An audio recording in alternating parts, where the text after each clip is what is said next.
सरांनी वही उघडून पाहिली तर तो मुलगा वहीमध्ये एका मुलीचा फोटो बघत असतो. सहलीला जाताना एसटीच्या मधोमध बसायचं असतं.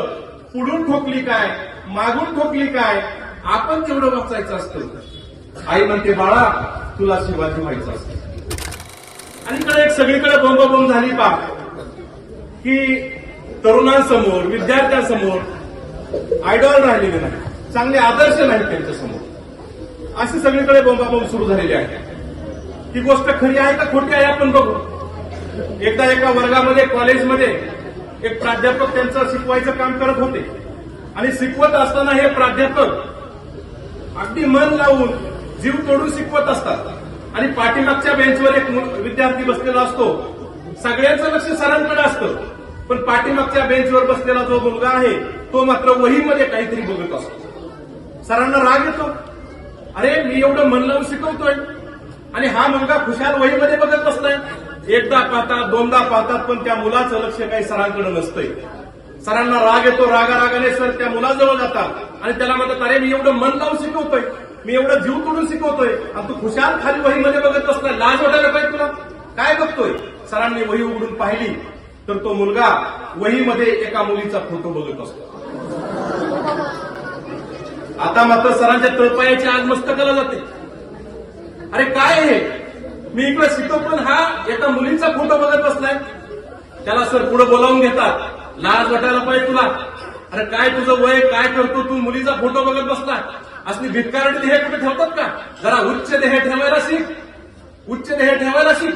रागवतात. सरांचा तास संपतो, सर निघून जातात. सर निघून गेल्यानंतर पुन्हा दुसऱ्या दिवशी सरांचा तास सुरू होतो. सर परत शिकवायला सुरुवात करतात आणि सहज पुन्हा पाठीमागं लक्ष जातं. परत पाठीमागं पाहतात तर काय तो मुलगा पुन्हा वहीमध्ये बघत बसलाय. आता सरांना किती राग आला असेल, याला असा उचलावा आणि प्राचार्यांच्या खोलीमध्ये नेऊन असा आपटावा असा विचार सरांच्या मनामध्ये येतो. रागारागाने सर परत तिथं जातात. अरे तुला काल सांगितलं तरी तुला आज राग कळाली नाही, तुला कळायला पाहिजे, पुन्हा तू त्या वहीमध्ये काय बघत बसला. मला सर मी तुमच्या आज्ञेचं पालन करतो.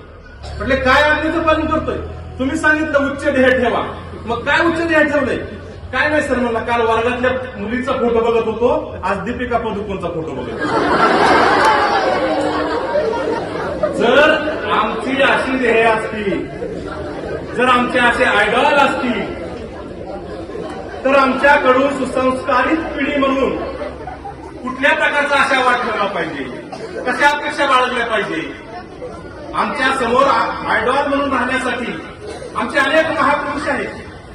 छत्रपती शिवाजी, शाहू आंबेडकर आपण ज्यांना म्हणतोय, भगतसिंग असतील, नेताजी सुभाषचंद्र बोस असतील, असे कितीतरी आदर्श आहेत की जे आमच्या पिढीच्या समोर पाहिजे. आईवडिलांना, प्रत्येक आईवडिलांचं स्वप्न असतं की माझा मुलगा चांगला मुलगा घडावा.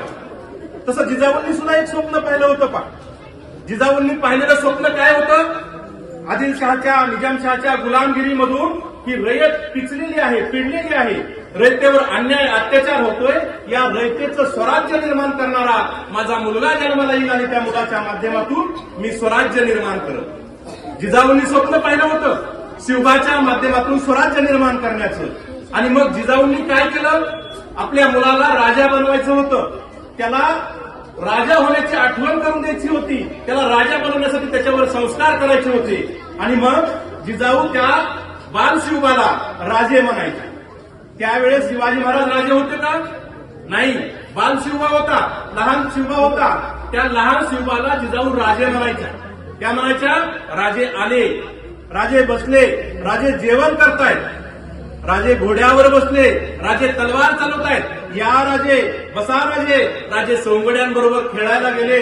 राजे राजे जिजाऊ राजे राजे राजे राजे म्हणत राहिल्या आणि शिवबा तुमचा, आमचा संपूर्ण रयतेचा राजा झाला. हा राजे पॅटर्न, हा राजे पॅटर्न आहे.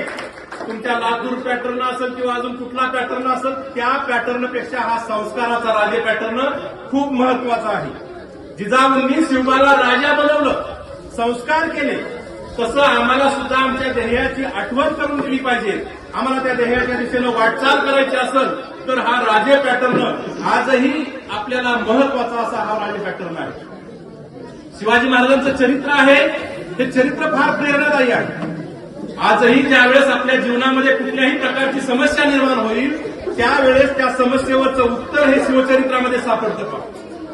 आठविता कर्तृत्व आपुले रक्त असे सळसळे, आठविता कर्तृत्व आपुले रक्त असे सळसळे, उच्चारिता नाव आपले प्रचंड स्फुरण चढे. शिवचरित्र काही वेगळं आहे आणि या शिवचरित्रामधून प्रेरणा मिळण्याचं काम आपल्याला होत असतं. त्यामुळं प्रत्येकाला असं वाटतं की आपला जो मुलगा आहे हा आपला मुलगा राजा बनला पाहिजे, शिवाजी महाराज झाले पाहिजे. आजची जी आई आहे ना त्या प्रत्येक आईला काय वाटतं, माझा मुलगा शिवाजी झाला पाहिजे, माझा मुलगा शिवाजी सारखा शूरवीर झाला पाहिजे. आणि मग ती आई त्या मुलावर संस्कार करत असते आणि मग ती आई त्या मुलाला काय म्हणते, बाळा तुला शिवाजी व्हायचं असतं. आई काय म्हणते, बाळा तुला शिवाजी व्हायचं असतं. पण परत तिच्यातली आई आणखी आधुनिक आई जागी होती आणि ती म्हणते, बाळा तुला शिवाजी व्हायचं असतं, कुणाच्या आध्यात नाही, कुणाच्या मध्यात नाही, आपल्या पुरतच पाहायचं असतं. आई म्हणते, बाळा तुला शिवाजी व्हायचं असतं. सहलीला जाताना एसटीच्या मधोमध बसायचं असतं, सहलीला जाताना एसटीच्या मधोमध बसायचं असतं. पुढून ठोकली काय, मागून ठोकली काय, आपण तेवढं वाचायचं असतं. आई म्हणते, बाळा तुला शिवाजी व्हायचं असतं. पण बाळ हुशार असतं. बाळ इकडं वसंतदादा पाटील माध्यमिक आणि उच्च माध्यमिक विद्यालयामधलं असतं. ते बाळ आईला म्हणतं, हो आई मला शिवाजीच व्हायचं असतं. बाळ आईला म्हणतं, हो आई मला शिवाजीच व्हायचं असतं. पण त्यासाठी आईनं जिजाऊ आणि बापानं शहाजी व्हायचं असतं आणि बापानं शहाजी व्हायचं असतं. जिजाऊ आणि शहाजी झाल्यानंतर आपली मुलं शिवाजी होणार आहेत, नाहीतर आपल्या मुलांचं काही खरं नाही. हे पालकांनीही तितकंच लक्षात ठेवलं पाहिजे. मुळात अशा पद्धतीनं आपल्या मुलाला राजा बनवण्याचं जे स्वप्न आहे ते जर आज आपण पाहिलं, बऱ्याच वेळा असं म्हटलं जातं की शिवाजी महाराज पुन्हा जन्माला या. शिवाजीराजे जन्माला आले तर आता पुन्हा घोड्यावर बसून येतील का, पुन्हा ढाल तलवार घेऊन येतील का, पुन्हा किल्ले ताब्यात घेतील का, नाही. आता शिवाजी महाराज जर जन्माला आले तर ते प्रशासनाचे वेगवेगळे गड ताब्यात घेतील, ते आयएएसचा गड ताब्यात घेतील, आयपीएसचा गड ताब्यात घेतील, क्लास 1 अधिकारी बनवण्याचा प्रयत्न करतील. त्यांच्या सैन्यामधले तानाजी, सूर्याजी, बाजीप्रभू, कुणी कलेक्टर असेल, कुणी सचिव असेल, कुणी काय असेल. काळ बदललाय, बदलत्या काळाबरोबर आपल्याला सुद्धा बदलावं लागणार आहे. तर आपली सुद्धा कष्ट घेण्याची, परिश्रम करण्याची, चिकाटीची तयारी असावी लागते. त्यासाठी वेळेचं नियोजन करता आलं पाहिजे. बऱ्याच वेळा आपला वेळ आपण असाच घालवत असतो पहा.